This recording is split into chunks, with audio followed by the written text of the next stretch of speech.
आज हम लोग history of modern periodic table पढ़ेंगे।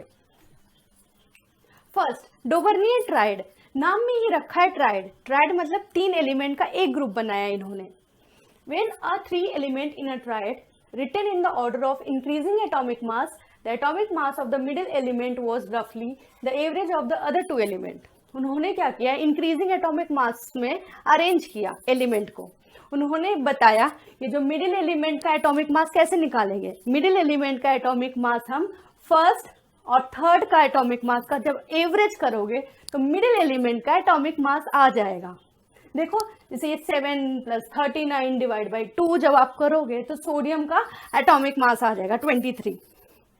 इनका लिमिटेशन क्या था, उस टाइम तक जितने भी एलिमेंट डिस्कवर हुए थे ना, वो सारा लॉ ऑफ ट्राइड, जो ट्राइड का जो ये ग्रुप बनाए थे वो नहीं फिट बैठ रहा था। ट्राइड में क्या था, 3 एलिमेंट को एक ग्रुप में रखा और उनकी प्रॉपर्टी सिमिलर था।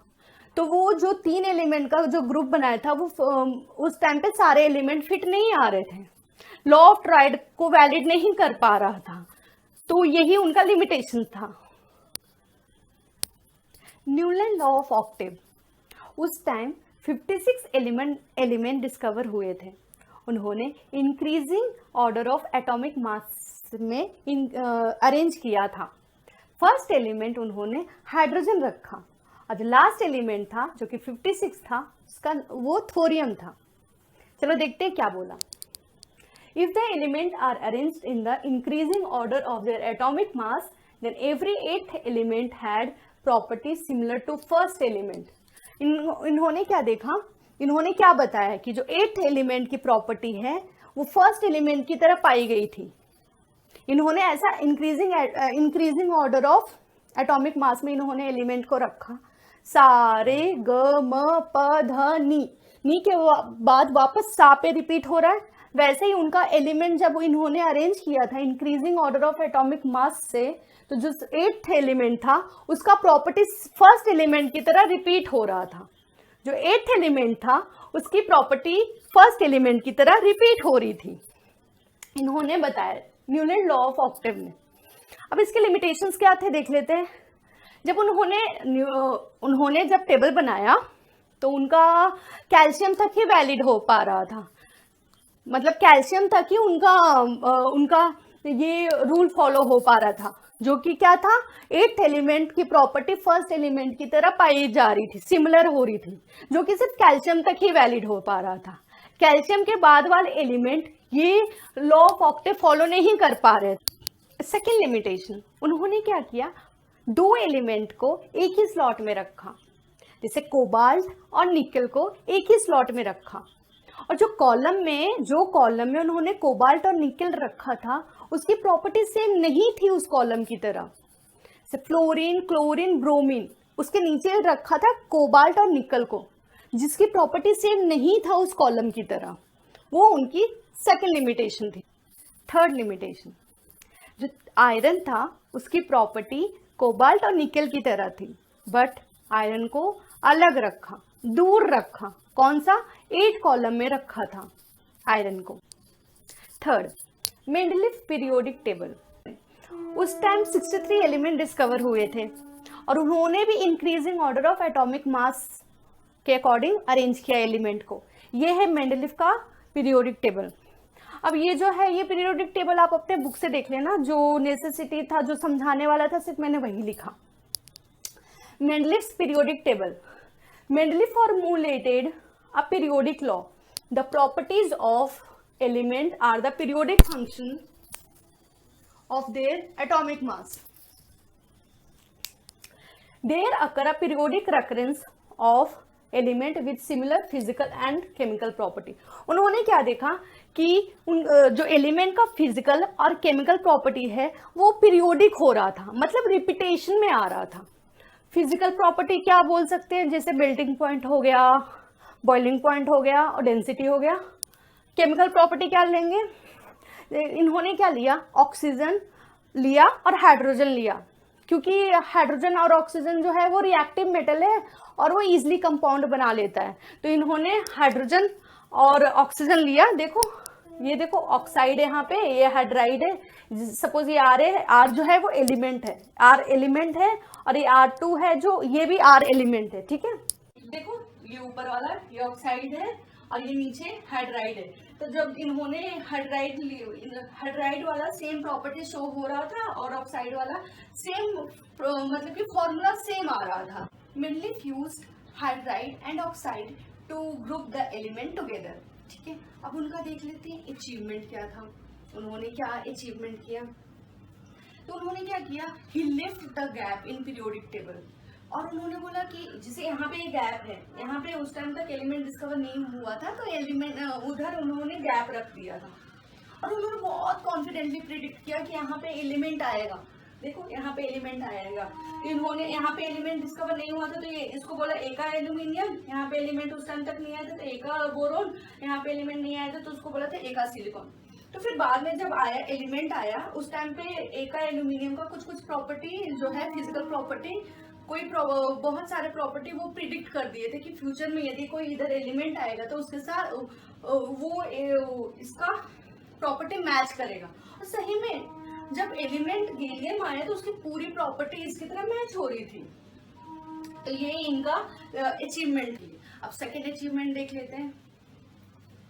ये देखो कोबाल्ट का एटॉमिक मास है 58.93 और निकल का एटॉमिक मास है 58.71। कुछ पता चला?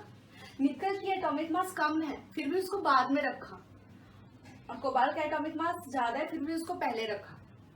क्यों? क्योंकि जो निकल की प्रॉपर्टी है वो पैलेडियम और प्लैटिनम की तरह है, मतलब ये कॉलम की प्रॉपर्टी, निकल की प्रॉपर्टी, ये कॉलम की प्रॉपर्टी जो है वो सेम सिमिलर थी, तो वो कॉलम की प्रॉपर्टी को छेड़ना नहीं चाहते थे। और कोबाल्ट की प्रॉपर्टी ये कॉलम की तरह मिलती जुलती थी, जैसे देखो रोडियम हुआ, इरिडियम हुआ, सही है। थर्ड अचीवमेंट क्या था? थर्ड अचीवमेंट जब नोबेल गैस, इस टाइम तक नोबेल गैस प्रिडिक्ट नहीं हो पाया था, बहुत बाद में नोबेल गैस आया, क्योंकि नोबेल गैस जो था वो इनर्ट गैस था और वो लो कॉन्सेंट्रेशन में एटमॉस्फेयर में पाया जाता है, तो वो बाद में ही डिस्कवर हुआ। तो जब नोबेल गैस डिस्कवर हुआ तो without disturbing this element we can put the noble gas in separate column, मतलब कि हम नोबेल गैस को अलग कॉलम में रख सकते थे हम विदाउट डिस्टर्बिंग दिस एलिमेंट। वो थर्ड अचीवमेंट हो गया। Limitation of Mendeleev periodic table. First limitation, position of hydrogen. Mendeleev ने हाइड्रोजन को फर्स्ट ग्रुप में रखा। उन्होंने बताया कि हाइड्रोजन का जो इलेक्ट्रॉनिक कॉन्फ़िगरेशन है वो एल्कली मेटल की तरह थी, ठीक है। और उन्होंने बताया जो एल्कली मेटल जब कंपाउंड बनाता है, मतलब जब रिएक्ट करता है हैलोजन, ऑक्सीजन और सल्फर के साथ, तो सिमिलर कंपाउंड बनाता है। हाइड्रोजन भी सिमिलर कंपाउंड बनाता है जब वो हैलोजन, ऑक्सीजन और सल्फर के साथ रिएक्ट करता है, तो सिमिलर कंपाउंड बनाता है जो एल्कली मेटल बनाता है। प्रॉब्लम कब क्रिएट हुआ कि जो हैलोजन था उसकी प्रॉपर्टी सेवन ग्रुप की तरह आ रही थी, मैच हो रही थी, मतलब उसकी तरफ भी हो रहा था।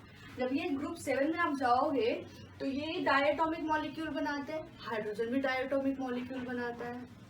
ये 7 ग्रुप में जो हैलोजन फैमिली है वो जब मेटल एंड नॉन मेटल के साथ रिएक्ट करता है तो कोवैलेंट कंपाउंड बनाता है हमारा, और हाइड्रोजन भी जब मेटल एंड नॉन मेटल के साथ रिएक्ट करता है तो कोवैलेंट कंपाउंड बनाता है। तो अब ये कॉन्ट्राडिक्शन हो गया कि हाइड्रोजन को फर्स्ट ग्रुप में रखें या 7 ग्रुप में रखें। तो ये लिमिटेशन था मेंडलीफ पीरियोडिक टेबल का पहला limitation. Second limitation of Mendeleev periodic table, position of isotope. जब आइसोटोप का डिस्कवर हुआ तो प्रॉब्लम क्रिएट होने लगा कि आइसोटोप को हमें कहाँ रखना है, क्योंकि आइसोटोप क्या होता है, सेम एलिमेंट का, जैसे कि आइसोटोप क्या होता है, सिमिलर केमिकल प्रॉपर्टी होती है बट उसका एटॉमिक मास अलग अलग होता है। जैसे कि हम देख लेते हैं 1H1 प्रोटियम, ड्यूटेरियम और ये ट्रिटियम। अब देखो इसका एटॉमिक मास अलग अलग है, देखो 1 2 3, ये प्रोटियम, ड्यूटेरियम एंड ट्रिटियम।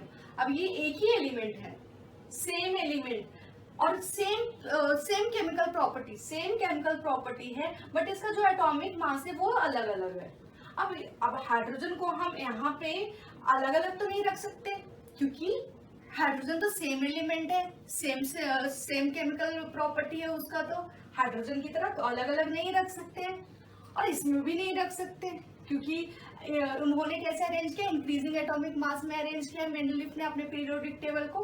तो हाइड्रोजन जो आइसोटोप थे वो कहाँ पे रखना, ये चैलेंज एक आ गया मेंडलीफ पीरियोडिक टेबल में। थर्ड लिमिटेशन, जब आप एंटीमनी और टेल्यूरियम का देखोगे तो इसका एटॉमिक मास एंटीमनी का 121.75 है और टेल्यूरियम का 127.60 है, अराउंड 6 यूनिट के आसपास का डिफरेंस है। तो इतना जो इरेगुलर एटॉमिक मास में जो इंक्रीज हो रहा था, इससे हम नहीं बता पा रहे थे कि दो एलिमेंट के बीच में और फ्यूचर में कितने एलिमेंट इन दोनों के बीच में आ सकते हैं। ये थर्ड लिमिटेशन था कि दो एलिमेंट के बीच में और कितने एलिमेंट आ सकते हैं, ये इनका थर्ड लिमिटेशन था। तो आपने देखा कैसे हमने फटाफट समरी हमने पढ़ लिया, रिवीजन कर लिया modern history of modern periodic table का। तो यदि आपको ये वीडियो पसंद आए तो लाइक शेयर एंड सब्सक्राइब जरूर करें। Thank you.